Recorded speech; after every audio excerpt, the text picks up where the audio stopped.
विशिष्ट महर्षि और प्रभु रामचंद्र जी का ज्ञानमयी संवाद सुनते हैं द आर्ट ऑफ लिविंग के फैकल्टी स्वामी वैशंपायन जी की वाणी से। अगर आपने अभी तक इस चैनल को सब्सक्राइब नहीं किया है तो इसे जरूर सब्सक्राइब करें और सब्सक्राइब करने के बाद बेल आइकन को भी जरूर दबाएं। जय गुरुदेव। योग वशिष्ठ के अगले एपिसोड में आप सबका बहुत बहुत स्वागत है। पिछले एपिसोड में अगर आपको याद होगा तो हम देख रहे थे कि चार दिशाओं में जो चार विपश्चित गए उन सबको अलग अलग अनुभव हुए, उनकी मुक्ति अलग अलग हुई और उसके बारे में हम चर्चा कर रहे थे कि कैसे स्थान का, समय का, क्रियाकलापों का वो हम पर असर गिरता है हमारे मन पर, जिससे वह बीज उत्पन्न होते हैं और उसके वजह से हमारा जीवन अलग अलग होता है। उसी चर्चा को आगे बढ़ाते हैं। वशिष्ठ जी ने कहा, जो अंगों से, अवयवों से युक्त होता है वह उन्हें जानता है। मेरी आत्मा ही ब्रह्म है, इसलिए ब्रह्म में जो कुछ है उसे मैं जानता हूँ। मेरे शरीर में जो अवयव है तो नेचुरली मैं उसको जानता हूँ। तो अगर मेरी आत्मा ब्रह्म है तो इस ब्रह्म में जो कुछ है वो सब मैं जानता हूँ। जो दो विपश्चित दूर दराज के ब्रह्मांडों में विचरण करते थे वे हमारी चेतना में दिखाई नहीं देते, परंतु जो हिरण बना वह हमारी समझ के दायरे के अंदर है। तो जो दूसरे ब्रह्मांड में हैं तो फिर वो तो दिखाई नहीं दिए, लेकिन हिरण बन के जो था वो तो हमारी दायरे में था, हमारे ब्रह्मांड में था, तो नेचुरली वह हमें दिखाई देता था। यह वही हिरण था जिसे त्रिगर्त के राजा ने तुम्हें भेंट के स्वरूप दिया था। ये जो हिरण था वो वही हिरण है जो त्रिगर्त राजा ने तुम्हें भेंट के स्वरूप दिया था। चकित राम ने वह हिरण सभा में उपस्थित कराया। राजा को, प्रभु रामचंद्र जी को वो हिरण भेंट के स्वरूप मिला था, तो राजा को बड़ा आश्चर्य हुआ। प्रभु रामचंद्र जी को, अरे ये वही हिरण है। तो फिर उसने वह हिरण को सभा में उपस्थित करवाया। राजा विपश्चित ने पवित्र अग्नि प्रज्वलित की थी, वही इस हिरण के अस्तित्व में आने का मूल कारण था। अग्नि में प्रवेश करके हिरण ने अपनी पूर्व स्थिति को प्राप्त कर लिया। विपश्चित ने, याद है ना, वो अग्नि में अपना गर्दन दे दिया था, उससे ही तो उत्पत्ति हुई थी चार दिशाओं में वह विपश्चितों की।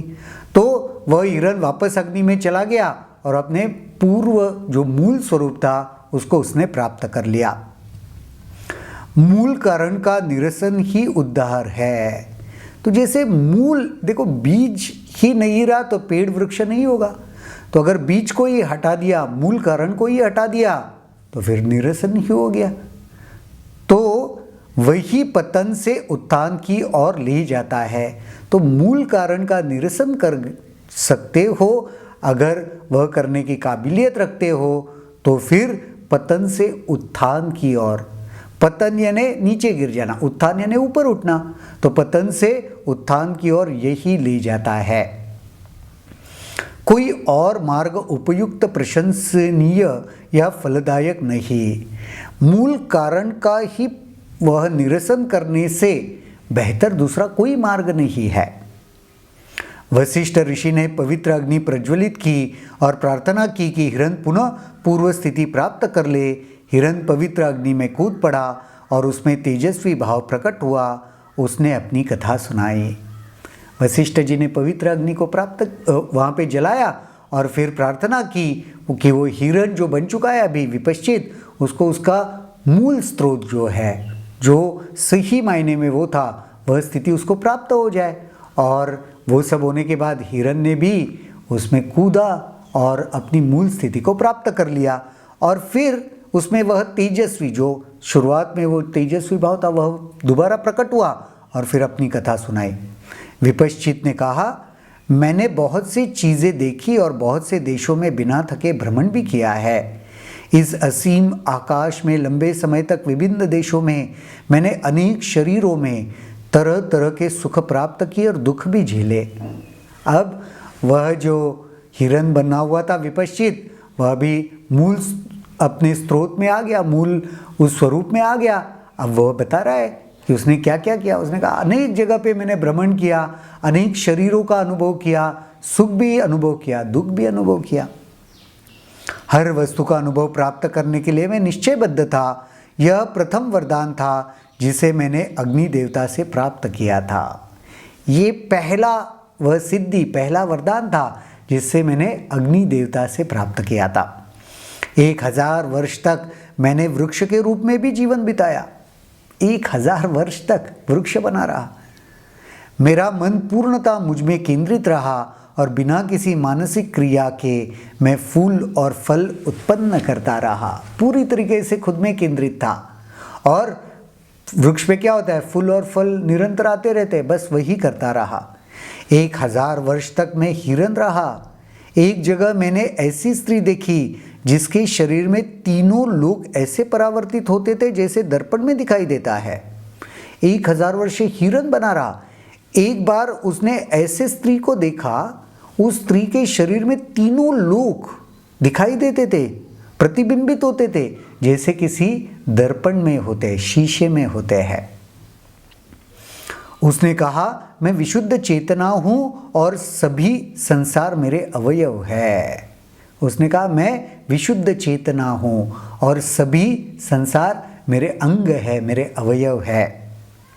जिस प्रकार तुम चकित होकर मुझे देखते हो, जब तक उसी प्रकार हर चीज को नहीं देखोगे तब तक तुम उनकी वास्तविक प्रकृति नहीं जान सकोगे। जिस प्रकार चकित होके तुम मुझे देख रहे हो, वैसे हर इस सृष्टि के हर चीज को नहीं देखोगे तब तक वास्तविकता का अनुभव नहीं होगा। मैंने एक दूसरे के विरुद्ध प्रकृति के संसार देखे हैं। कोई ऐसा संसार नहीं जिसका अनुभव न हो। सब देख लिया मैंने, प्रकृति का हर एक संसार देख लिया।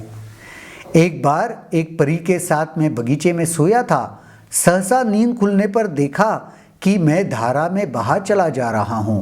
उसने बतलाया पास ही चंद्रमणि पर्वत है जो चंद्रमा के उदय होने पर पिघलने लगता है और बाढ़ आ जाती है।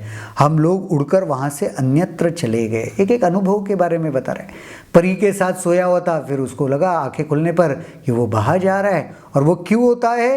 क्योंकि पास ही एक चंद्रमणि नाम का पर्वत है और चंद्रमा के उदय होने के बाद वह पिघलने लगता है और उसमें बाढ़ आ जाती है, तो सब कुछ है, बहने लगता है। तो इसलिए वह उड़कर कहीं और चले गए। इसके बाद मैंने इस वस्तुनिष्ठ ब्रह्मांड रूपी अज्ञान की अभिव्यक्ति का अंत नहीं देखा। यह ऐसा भ्रम था जो मेरे हृदय में उसी प्रकार दृढ़ता पूर्वक जड़ जमाए था जिस प्रकार बच्चे के हृदय में भूत का भय जड़ जमा लेता है। इस वस्तुनिष्ठ ब्रह्मांड रूपी अज्ञान की अभिव्यक्ति का अंत नहीं देखा। मैंने कहा ना, पिछले एपिसोड में भी हम चर्चा कर रहे थे, अज्ञान भी अनंत होता है जब तक सत्य का उदय नहीं होता। तो उस अभिव्यक्ति का, अज्ञान की अभिव्यक्ति का अंत नहीं देखा। यह भ्रम था, मुझे पता है, लेकिन वो मेरे भीतर ऐसे जड़ पाली थी जैसे छोटे बच्चे के मन के भीतर कोई भूत वास्तविकता के जैसे जड़ पा लेता है। तब भी मुझे इस बात का बोध था यह सब वास्तविक नहीं है। इस बात का बोध था कि यह सब वास्तविक नहीं है, पर गहन अनुसंधान के बाद भी यह है कि भावना नष्ट नहीं हुई। मुझे पता था, हमारे जीवन में भी काफ़ी बार ये होता है ना, काफ़ी सारा अनुभव हमें ऐसे लगता है अरे ये जो कुछ जीवन में मैं समझ रहा हूँ वो वास्तविक नहीं है। हम कभी कभी साधना करते हैं, ध्यान भी करते हैं, ज्ञान की बातें सुनते हैं, चर्चा सुनते हैं, लेकिन फिर भी वह वास्तविक नहीं है। इस भाव को हम पूरी तरीके से नकार नहीं सकते, वह उतना ही वास्तविक लगता है। क्षण क्षण पर सुख और दुख के नए नए अनुभव नदी के प्रवाहमान धारा के समान बनते और मिटते रहे। क्षण क्षण पर सुख और दुख के नए नए अनुभव।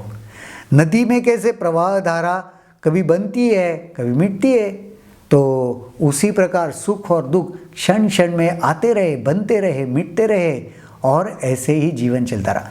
देखो ये जो कुछ बता रहे बिल्कुल हम सबके डे टू डे अनुभव की बात चल रही है। ऐसे ही होता है बिल्कुल हमारे जीवन में। यह सुख दुख के क्षण आते जाते हैं, बनते हैं, बिगड़ते हैं। हमें अवास्तविकता के प्रति वह संज्ञान भी होता है, अवेयरनेस होता है, लेकिन फिर भी वो संस्कार गहराई में बसा रहता है, हम उसे पूरी तरीके से मिटा नहीं पाते। बहुत ही इंटरेस्टिंग यह चर्चा चल रही है। जो हिरन बन चुका था विपश्चित, वह भी अपने मूल स्वरूप में आ गया है और उसके जीवन का जो अनुभव है उसकी गाथा वह हमें बता रहा है। आज के एपिसोड में तो यहीं पर रुकते हैं, अगले एपिसोड में देखते हैं और क्या होता है। तब तक के लिए जय गुरुदेव। अगर आपके इस वीडियो को लेकर कुछ सवाल हैं तो कमेंट सेक्शन में जरूर लिखें, जिसके ऊपर हम आने वाले वीडियोस में चर्चा करेंगे।